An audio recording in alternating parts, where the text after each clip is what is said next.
নমস্কার, সুস্মিতার রান্নাঘরে আপনাদের স্বাগত। আজ আমি রান্না করব চিংড়ি মাছ দিয়ে বাঁধাকপির ঘন্ট।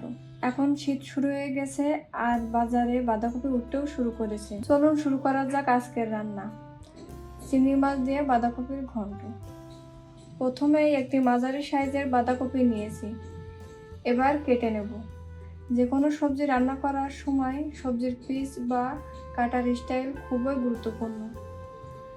ঘন্ট রান্নার সময় বাঁধাকপি কুচি কুচি করে কাটলে তাড়াতাড়ি সিদ্ধ হয়।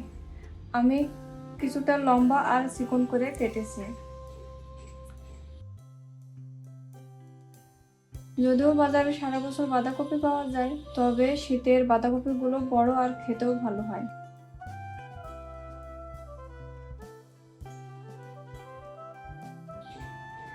কপিটা কাটা হয়ে গেছে, এবার একটা বাটিতে তুলে নেব।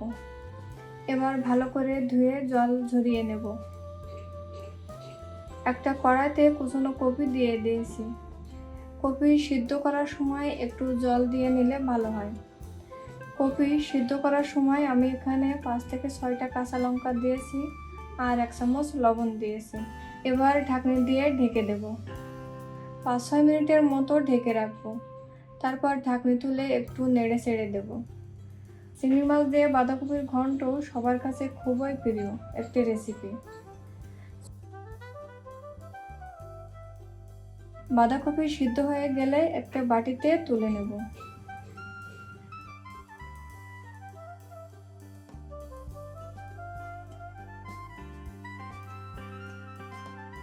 বাঁধাকপিতে দেওয়ার আগে চিংড়ি মাছগুলো ভেজে নেব। আমি এখানে 1 বাটি ছোট চিংড়ি মাছ নিয়েছি। কড়াইতে তেল গরম হয়ে গেলে চিংড়ি মাছগুলো দিয়ে দেব।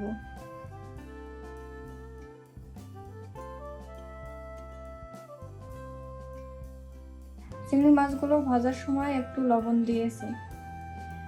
2-3 মিনিটের মতো চিংড়ি মাছগুলো ভেজে নেব।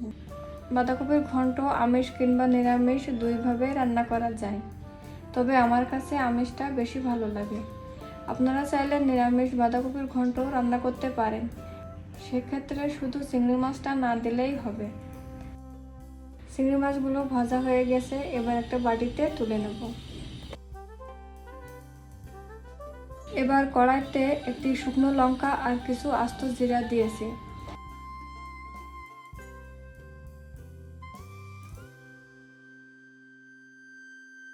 এক চামচ আদা বাটা দেব।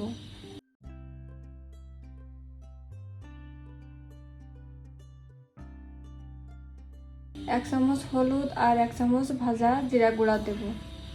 1 মিনিটের মতো সব মশলা ভেজে নেব।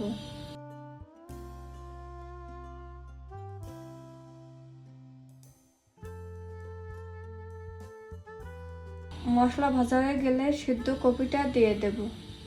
কপিটা মশলার সাথে ভালোভাবে মিশিয়ে নেব। 2-3 মিনিটের মতো কপিটা রান্না করে নিয়েছি।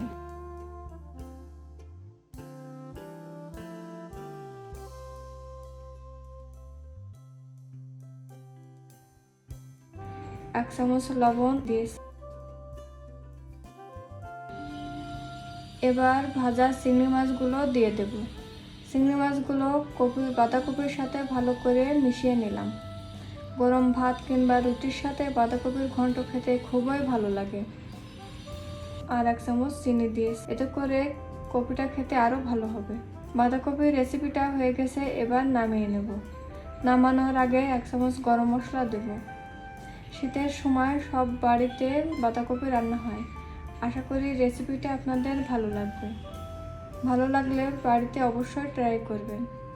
ধন্যবাদ সকলকে। ভালো থাকবেন, সুস্থ থাকবেন আর সুস্মিতা রান্নাঘর চ্যানেলটি সাবস্ক্রাইব করে পাশে থাকবেন।